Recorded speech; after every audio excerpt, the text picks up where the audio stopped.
everyone, welcome to Niffer's Critters.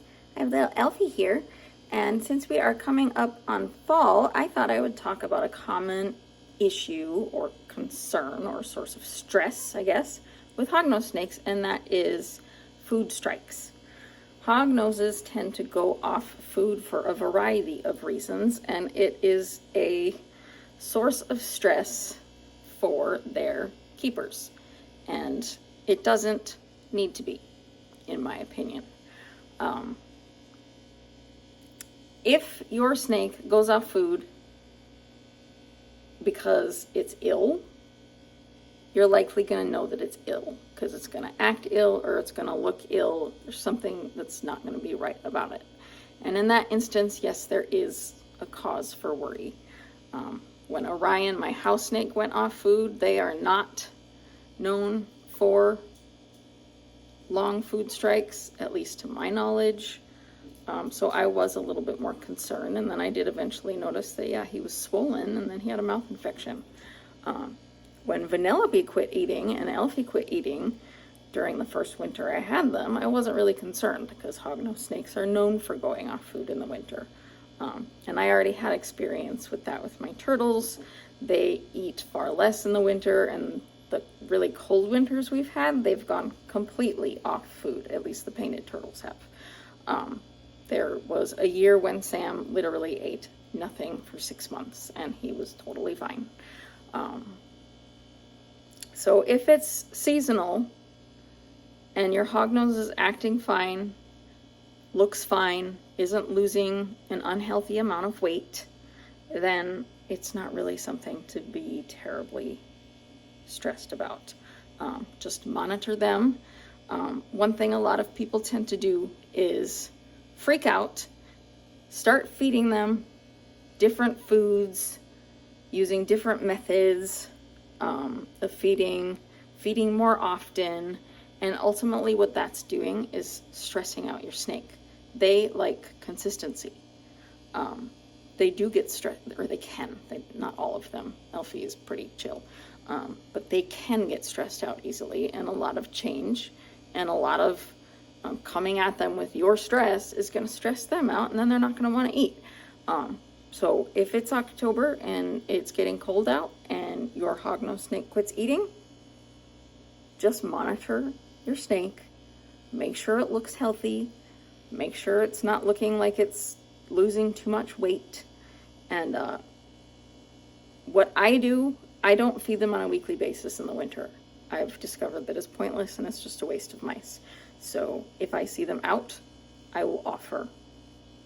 And if they are staying burrowed, I don't, because they're not going to come out, and I'm not going to dig them up because that just stresses them out. So, and so far it's worked fine. As you can see, this is a healthy boy. He did not eat for like 4 months last winter, and he is not suffering at all. He's kind of chunky.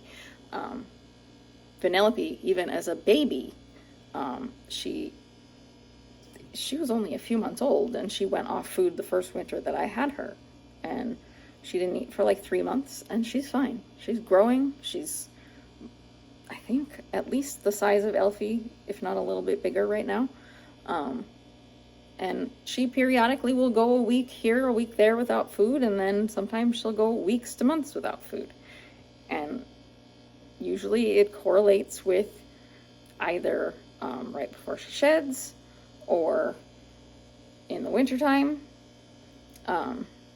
Elfie has gone off food during breeding season, like typical hognose breeding season. So that's another thing. There are a lot of posts on Facebook by hognose keepers of males who have gone off food in the spring during breeding season, and that is very common. So there are things that you can try if your hognose has gone without food for quite a while and you're concerned and you really want to try to get them eating. You can soak a pinky in tuna juice. You can quote unquote brain the pinky, which is to crush the head to have the brain secretions come out the nose to increase the smell, to make it more enticing for them. I know that sounds gross, but it's something that you can do.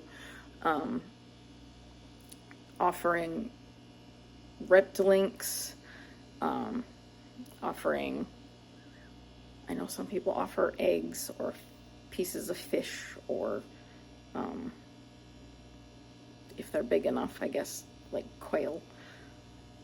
I have not done this. I've done the tuna juice. I've done the braining. The braining has not worked. The tuna juice did when Vanellope was a baby and had gone off food in the winter, and I was actually concerned at that point that she was losing too much weight. She was starting to look too thin. So I really wanted to get her back on food, and the tuna juice did the trick. Last winter, the tuna juice did not do the trick. She just started eating again when she was ready, and I wasn't really concerned. She wasn't losing too much weight. She looked healthy. So, yeah. Elora is my only hognose snake that has never skipped a meal, even in the dead of winter. She is a voracious eater. But Elfie, Buttercup, and Vanellope have all gone off food periodically, and it's usually either pre-shed, males during breeding season, or in the winter time. So if you are worried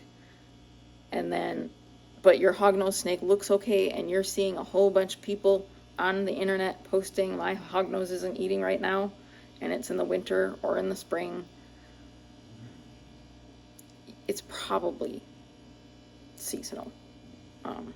They can go a really long time without food, and if you allow yourself to get stressed out about it and then you project that stress onto your snake, it's gonna affect your snake, and they're not gonna want to eat. So be calm, and I would not offer more frequently. I would offer on the interval that is appropriate for the size and age of your snake. I would be consistent with the method of feeding. So I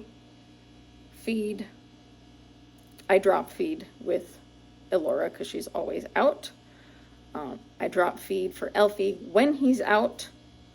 Vanellope, I will give her the pinky when she's out. I will let her know where it is. She eats it right away if she wants to, and if she doesn't, she won't. Buttercup, I will actually take him out, because unless he's already out, I will take him out, because he always eats if I take him out, unless he's going in the shed or it's winter. But I don't offer more than once a week, and sometimes I offer less than that if they are burrowed. Because, like, if I give Elfie a mouse and he stays burrowed for 3 days, it's gonna just go untouched. So yeah, Elora is the only one that I will feed religiously on a weekly basis, other than occasionally giving her a break.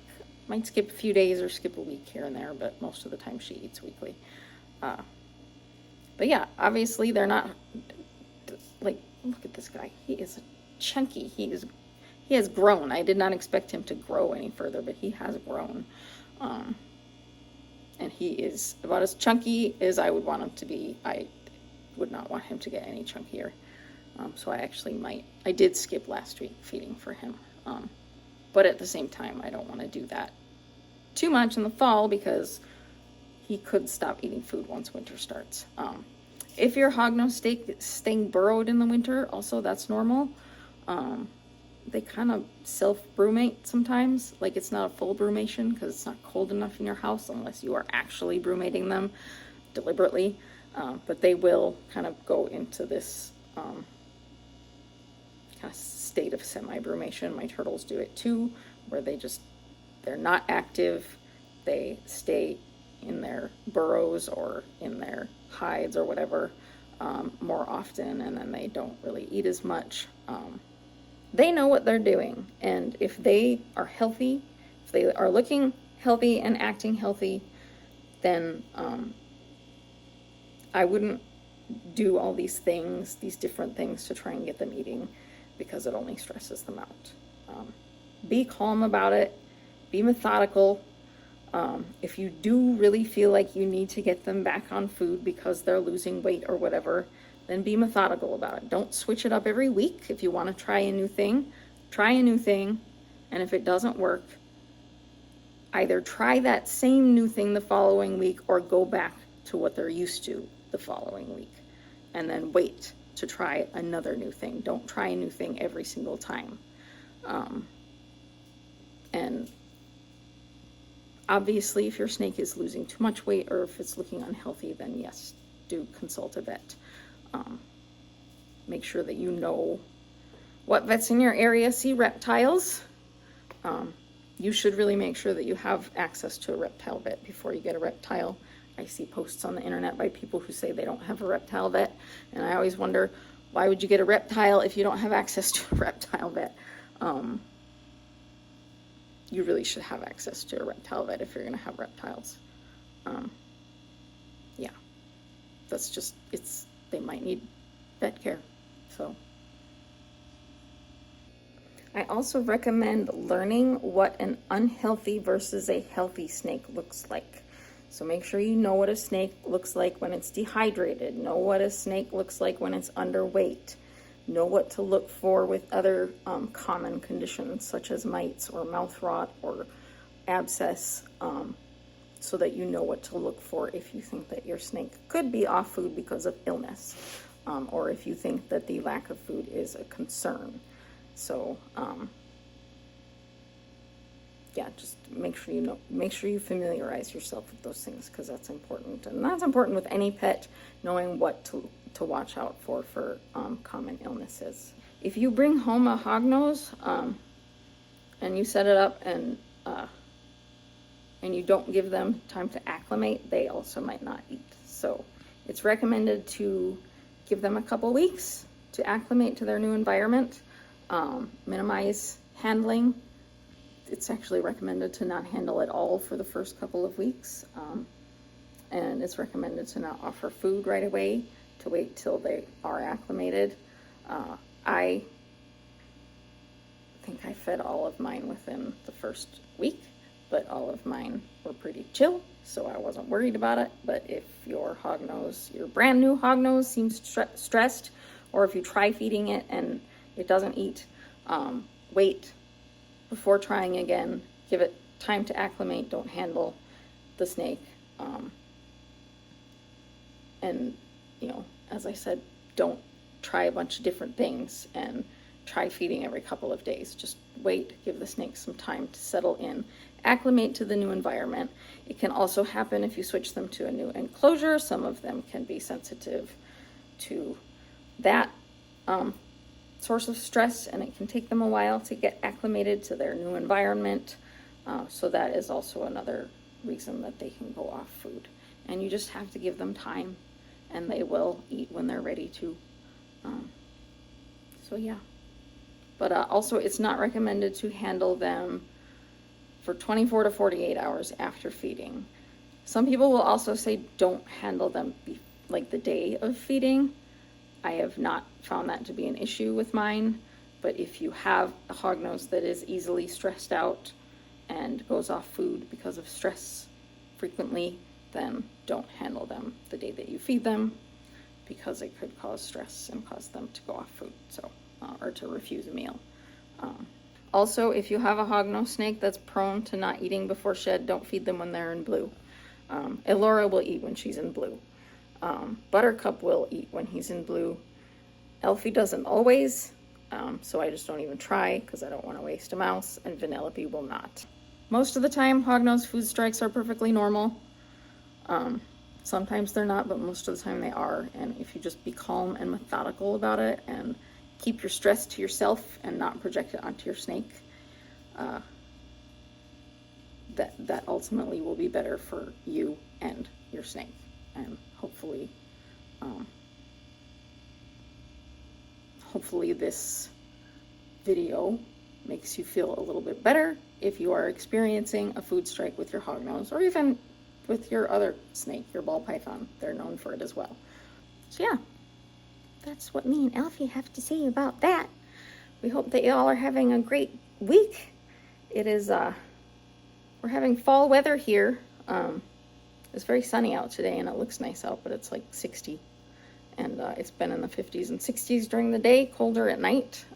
So sometimes it's really hot in September and even in October. But apparently, at least this week, it's fall here. That might change.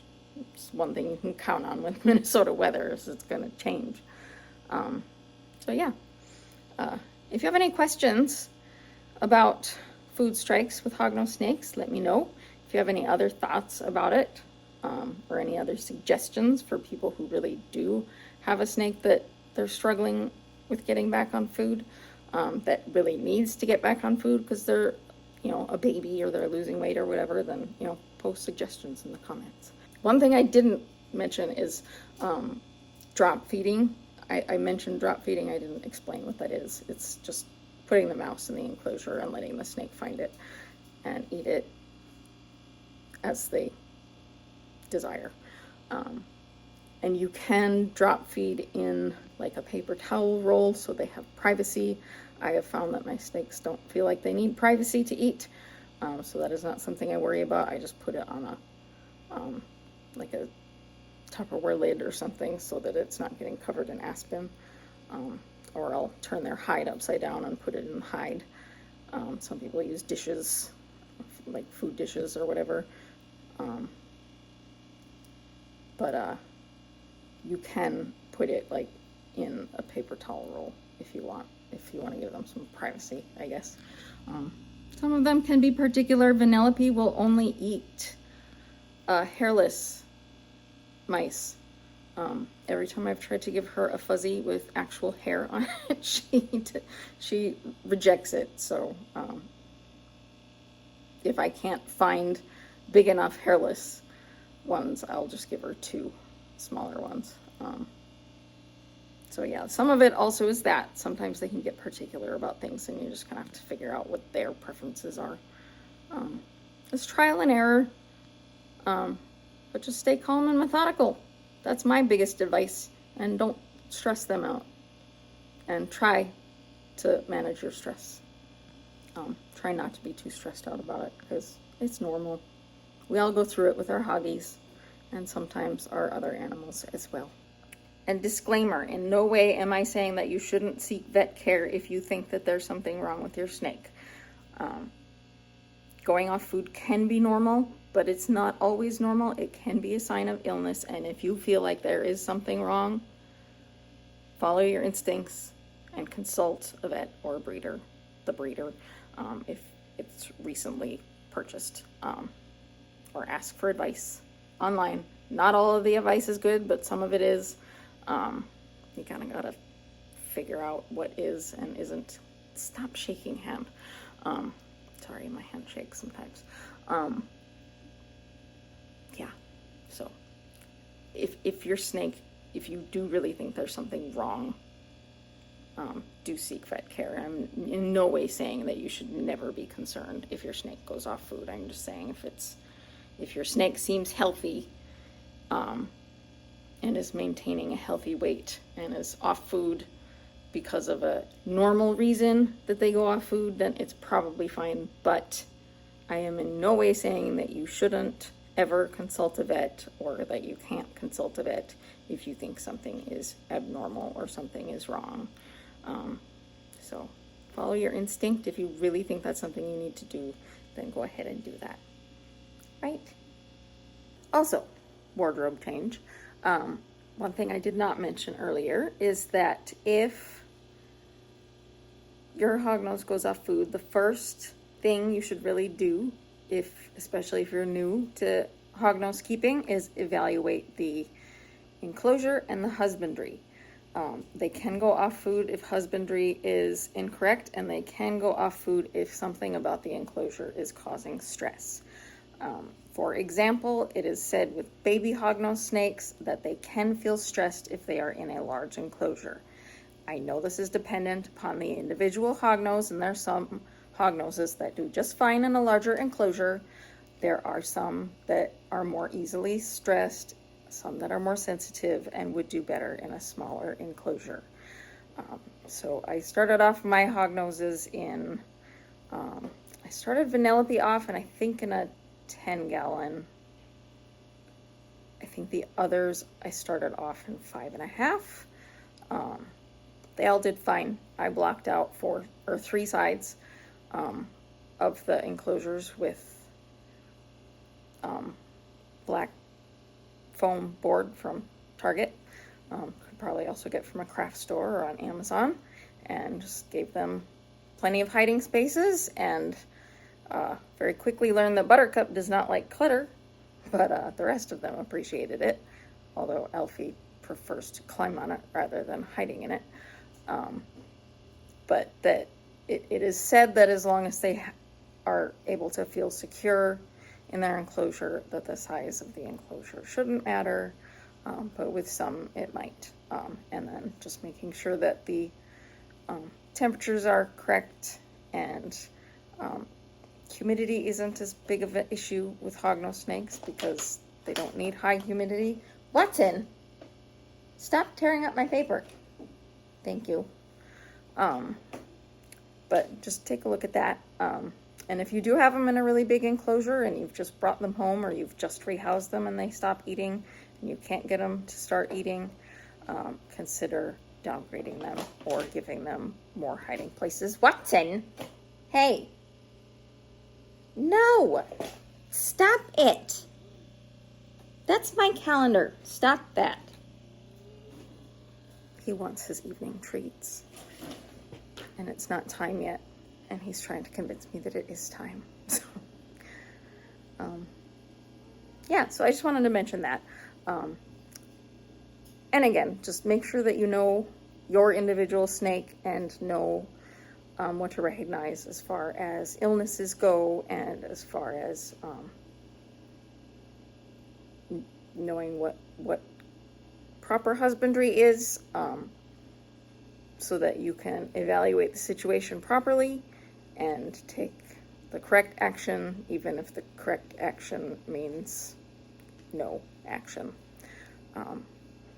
And over time, you'll figure it out. You'll learn your individual hognose's preferences and behaviors and patterns and all of that. And after a while, you'll just join the horde of hognose keepers that shrug our shoulders at food strikes and say that's hognoses for you. So I hope you enjoyed the video. I hope it was informative. I hope that it can serve as reassurance for some of you who just simply aren't used to animals going such a long time without food. Tarantula keepers also go through this. Tarantulas can go, adult tarantulas can go years without eating, but even young tarantulas can go months, sometimes over a year without eating. So it's something that in certain factions of the exotic pet keeping hobby that we just have to get used to, and kind of figure out when it's normal and when it's not, and how to proceed. And hopefully this was helpful. You can apply some of this knowledge to other pets that have this habit of going off food. And also, in no way did I mean to invalidate anybody's stress or anxiety. I know that it's stressful when you're not used to this, and it's just important that you not project that stress onto your animal, that you find a way to deal with your stress separately from your care of that animal. That's very important, because stressing them out is not going to help matters. It's just potentially going to make it worse. So yeah, that's that. And I think this is the final end of the video. I probably should have written notes, because it was kind of a spur of the moment thing. I probably would have written notes if I'd planned it out better, but I didn't. So now the cats are chasing each other. They're very distracting. Anyway, I hope y'all have a great week, and let me know what you think of the video. Don't forget to like and comment and subscribe, and we will talk to you later. Thanks for watching. Bye! What you doing? Are you a cute little cat? Do I love my cute little cat? You have such a cute little face. Yes, you do. Do you have a cute face?